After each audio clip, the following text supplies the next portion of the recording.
Bah, et salutations, ici Hero, le mirifique, le sublissime. On se retrouve pour discuter viteuf. Donc aujourd'hui, je me suis maté la troisième saison de. Alors c'est pas Stranger Things, c'est Umbrella Academy. Euh, j'ai bien aimé, c'était très sympa. Donc je préviens d'avance, hein, il y aura pas de spoiler ou de choses comme ça. Euh, ou alors s'il y en a, je préciserai à quel moment, mais enfin bon. Ouais, non, très sympa. Donc on reprend l'histoire où on l'avait laissé avec le cliffhanger de la fin de deuxième saison. J'ai beaucoup aimé l'histoire qu'il propose. Avec, donc je vais partir que t'as quand même regardé la deuxième saison. Hein, je spoil pas la troisième, mais la deuxième, je considère que tu l'as vue. Et donc, ouais, assez intéressant. La Sparrow Academy est assez.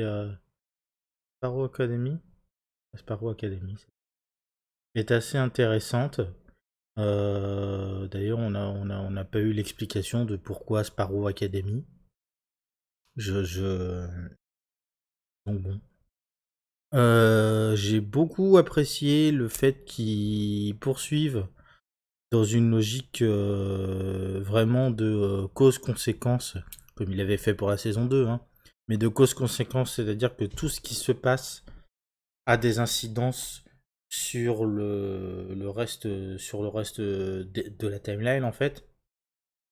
Et ouais, plutôt pas mal. C'est une série que je conseille vraiment pour se familiariser avec la notion de timeline, justement, de causalité. Là, il y a tout un délire qui tourne autour du paradoxe du grand-père, qui est un grand classique des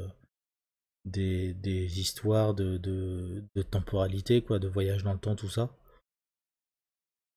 Avec un passage d'ailleurs, c'est au début d'un épisode, un petit passage, une petite scénette qui explique le paradoxe du grand-père, qui est génial, mais vraiment hyper bien faite, quoi. Hyper facile à comprendre, c'est vraiment nickel. Euh, les différents personnages sont assez attachants, c'est-à-dire que ceux qu'on connaît, ils continuent à évoluer petit à petit. Ceux qu'on découvre sont vachement attachants. Je trouve que bon, il y en a qui sont clairement bâclés. Et je trouve assez dommage euh, qu'un certain nombre d'événements, comment je peux dire ça, ouais, qu'un certain nombre d'événements nous éloignent en fait, font qu'on n'approfondit pas particulièrement certains personnages. Je vais le dire comme ça. Euh, qui fait que ces personnages-là font vraiment. Bon, on le met là pour histoire de le mettre là, mais on va pas le développer plus que ça. Et c'est dommage parce que les personnages qui sont développés, eux, sont très intéressants. Euh, je suis très content aussi d'avoir revu Pogo et de voir Reginald, Reginald Argov avoir un rôle dans l'histoire.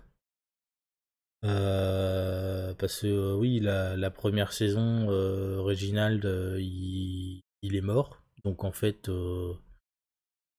il intervient pas dans l'histoire au temps présent. Dans la deuxième saison, c'est un genre de fantôme temporel qu'on traque un peu partout. Donc pareil, on n'a pas vraiment d'interaction avec lui qui permettent de le développer plus que ça. Et là, troisième saison, il est beaucoup plus présent. Et du coup, on développe pas mal son histoire, tout ça, tout ça. J'aime beaucoup la manière dont c'est construit comme un puzzle. On a de très bonnes séries Netflix en fait. Je réfléchis, mais Stranger Things c'est un peu pareil. C'est vraiment l'idée du puzzle qui se construit petit à petit et dont tu pioches une pièce dans le paquet. Tu regardes, tu la retournes dans tous les sens, tu regardes et ensuite tu vas dire bon bah en fait si ça va là.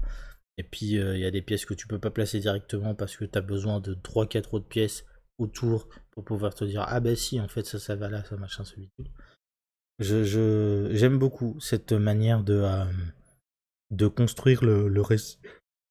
Oh ouais, c'est terrible ça. De construire le récit. Du coup, voilà. Il y a un truc qui m'a gêné dans cette saison, c'est les dramas.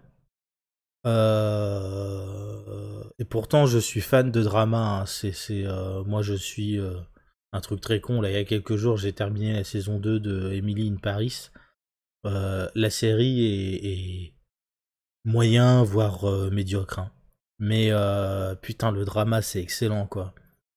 Et là, le drama dans Umbrella Academy, on s'emmerde un peu. Pardon.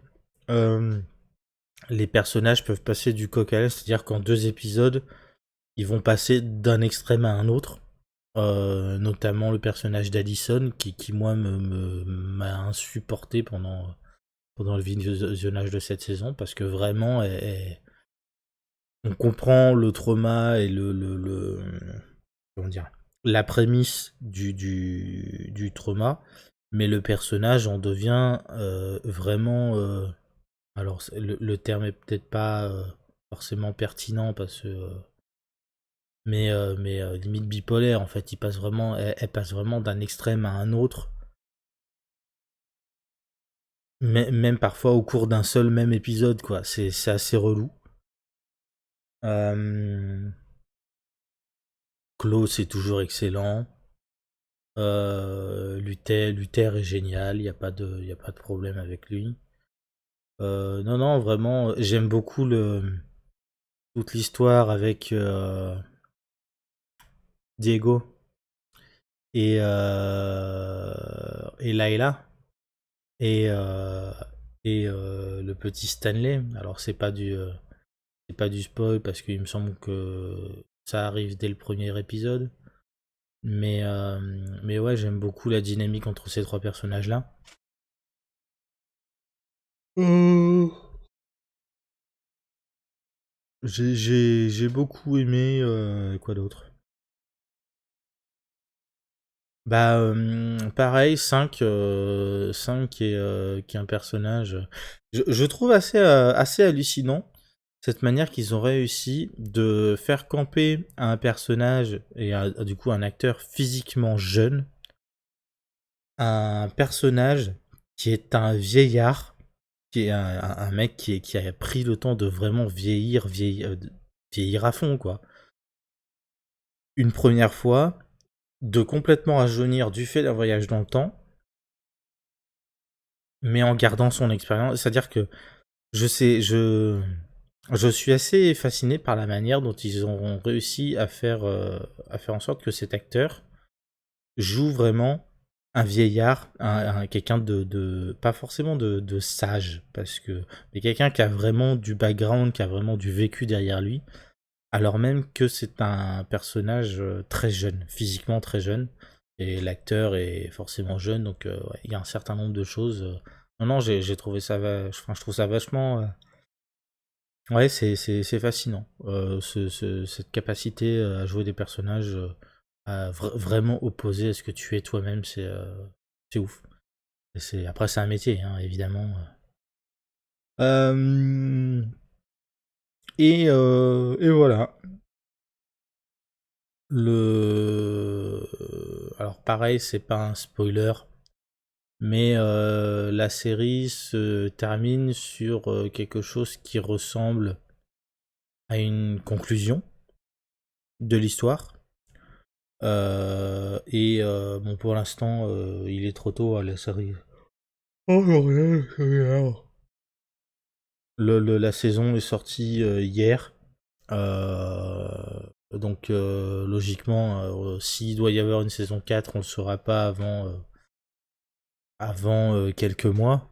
Mais si ça doit s'arrêter là, c'est une bonne fin, je trouve. Donc voilà.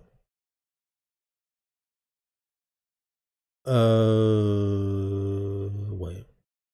Non, voilà, c'est tout ce que j'avais à dire. On se laisse là. Du coup, je te conseille, hein, si t'as pas vu encore cette, cette saison-ci d'Umbrella Academy, euh, enfin, si je décide de me les refaire, un de ces quatre, je ferai l'enregistrement, tout ça, mais ce sera vraiment pas pour tout de suite, hein. Et voilà. Donc, nous, on va se laisser là. Je te fais des bisous. Et puis, on se dit à la prochaine. Tchuss!